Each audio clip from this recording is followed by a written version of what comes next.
Hey everyone, I'm Skyla. And I'm Chris, and today's big idea is that Jesus wants us to be all in. Skyla, have you ever had to be fully invested in something? Actually, I have. Back when I was in college, I was in my final exams and midterm week, and I ended up getting mono, and I had to push through it. It was so hard waking up in the mornings, but I was so invested in my semester, in my class, that I ended up getting a B. Great job, that's awesome. Well, let's watch this God story and see what it looks like to be all in.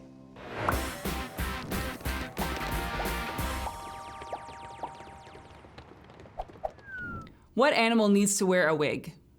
A bald eagle.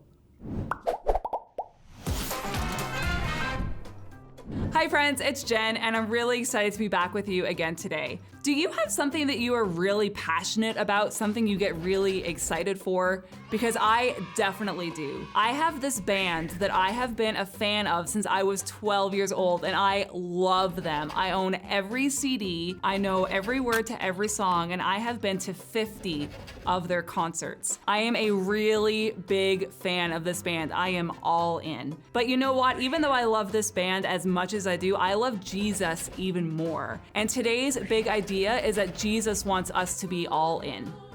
In this series, we're talking about Jesus and his relationship with Peter. Peter is incredibly passionate, a get-up-and-go disciple who sometimes speaks before he thinks. Last time, we got to see Peter come to the realization of who Jesus really is, Messiah and the Son of God. And Jesus responds to Peter by saying he will be the rock on which the church will be built. So today, we're gonna pick up the story in Matthew 16. From that time on, Jesus began to explain to his disciples what would happen to him. He told them he must go to Jerusalem. There he must suffer many things from the elders, the chief priests, and the teachers of the law. He must be killed and on the third day rise to life again.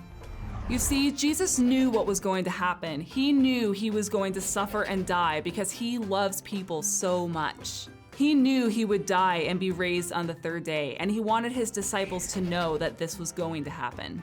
But the disciples didn't quite understand. I mean, in their heads, the words Messiah and Son of God didn't paint the picture of someone who had to die. And Peter, our poor Peter, he did not want this happening to Jesus. He cried out, "No, Lord, never." And Jesus turned to Peter and replied, "Get behind me, Satan." Now that seems like a really extreme response, but Jesus was just emphasizing how against God's plan Peter's statement was. Jesus continues to say to Peter, "You are standing in my way. You are caring about things that humans care about instead of things that God cares about." And Jesus was saying this to Peter, but really he could be saying it to any one of us. I mean, how many times do we let our way get in the way of God's way? Then Jesus said this to his disciples, "Whoever wants to be my disciple must say no to themselves. They must pick up their cross and follow me. Whoever wants to save their life will lose it, but whoever loses their life for me will find it. What good is it if someone gains the whole world but loses their soul? Or what can anyone trade for their soul? The Son of Man is going to come in his Father's glory. His angels will come with him, and he will reward everyone in keeping with what they have done." Wow, so Jesus said some pretty big things in here. Let's unpack a few of them together. So Jesus started by saying, "Whoever wants to be my disciple must say no to themselves." What does that mean? It kind of just means that we should say no to the selfish things that we want. So then Jesus says that his disciples have to pick up their cross and follow him. Now, does this mean that Jesus wants us to put a cross on our back when we get up tomorrow? No, not at all. Basically, what he's saying here is that sometimes when we follow Jesus, things might be a little bit harder, maybe a little bit more uncomfortable than if we were just gonna do things the way that everybody else does. When we follow Jesus and we do things a little bit differently, sometimes we can feel the effects of what it means to follow him. Then Jesus says, "Whoever tries to save their life will lose it, but whoever loses their life for him will truly find it." Well, that sounds really confusing, but Jesus is basically saying that if we try to hold on to things for ourselves, we will lose it. But if we are willing to give up everything to follow Jesus, we are going to find a bigger and richer life than we could ever imagine. Then Jesus says, "What good is it to gain the whole world and lose your soul? Or what can you trade for your soul?" So in other words, all the stuff or the money or the possessions that you can gather for yourself in this world aren't really gonna matter in the end. In the end, all that matters is our relationship with Jesus.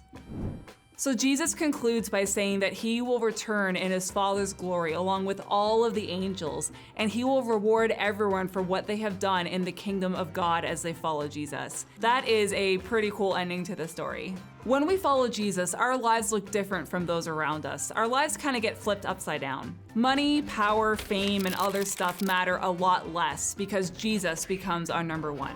So much so that we are willing to do anything and go anywhere to be a Jesus follower because Jesus wants us to be all in. Well, it's been so great to hang out with you for this series. I will see you next time. Quickly turn to the person next to you. And discuss the following questions. Question time. Sometimes following Jesus is not easy.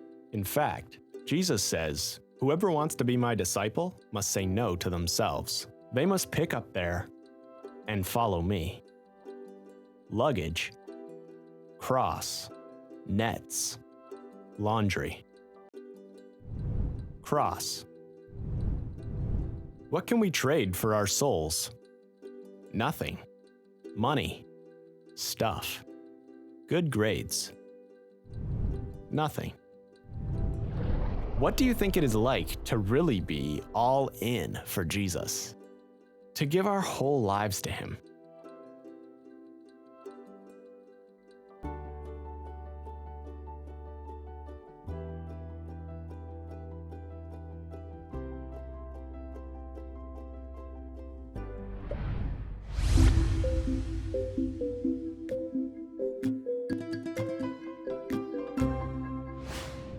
Whoa, when Jesus said to Peter, "Get behind me, Satan," I was thinking, what?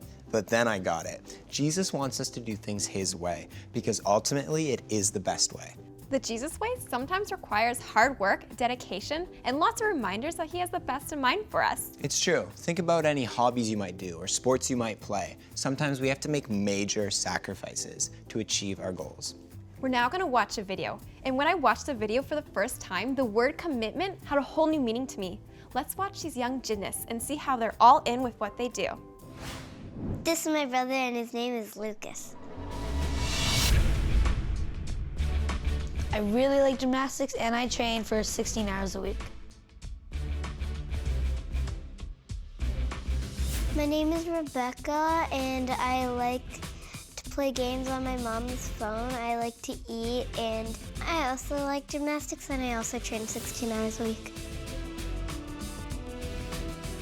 Sometimes I have to sacrifice school time because I have to fit in the school time with gymnastics and I don't know if I should stay home to do homework or if I can go to gymnastics because then I go to gymnastics and then I wake up really early and gymnastics ends late, so I get not a lot of sleep, and then it's hard for me to do my homework, so sometimes I have to sacrifice that. I have to do a lot of extra work at school.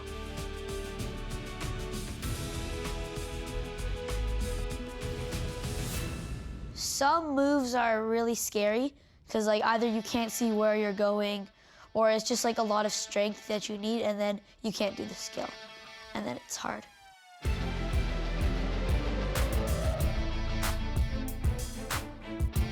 I've been hurt so many times I can't even remember. Like this one is a burn from a rope or something like that, and one time I broke a chalk bin. It's like a little container where all the chalk is, and I think I snapped it in half. So we had to get a new one, all thanks to me. But I go back to gymnastics because it's still really fun, and I still really like to do gymnastics even though I get hurt a lot. You have to know what you're doing, so you don't just go and try something random that's way too hard for you, because then you're definitely gonna get hurt.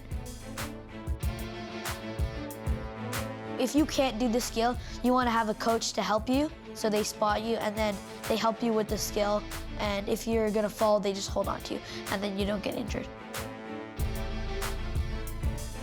Sometimes I get scared because like if I'm doing something that I've never done before and I don't know if I can do it, it's either that I'm not strong enough or that I'm just scared to do it.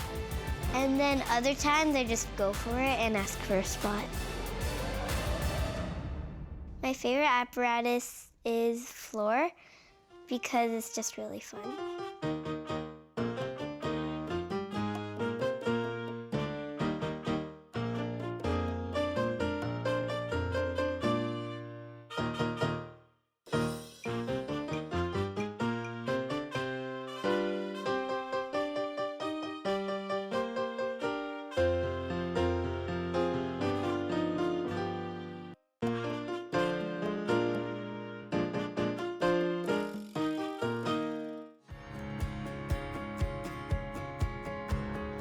My favorite event is probably floor or pommel horse. I think I'm pretty good at it, which makes it fun. For me, the hardest apparatus is probably beam, because you have to land like so many skills on 4 inches wide, and like you have to compete on a high beam or like a beam that's as tall as you. If I fall and I get really injured, like the time I split the beam, it's hard to get back to it, because like you don't want to get hurt again, and like what ifs start happening in your head. But really, after you do it a lot of times, you're not scared of it anymore.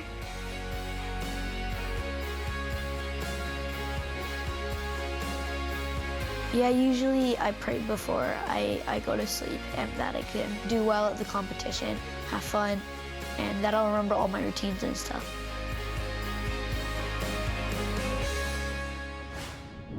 I love skateboarding, and I can do it all day if I have to. But all that gymnastics looks like some super hard work. That's the thing, it is. But they want to do it so much that they're willing to put in the hard work. And that is the attitude that Jesus wants from us, that we want to follow him so much that we're prepared to be all in. That's it. Well, let's get into our small groups now and see what this looks like in our own stories.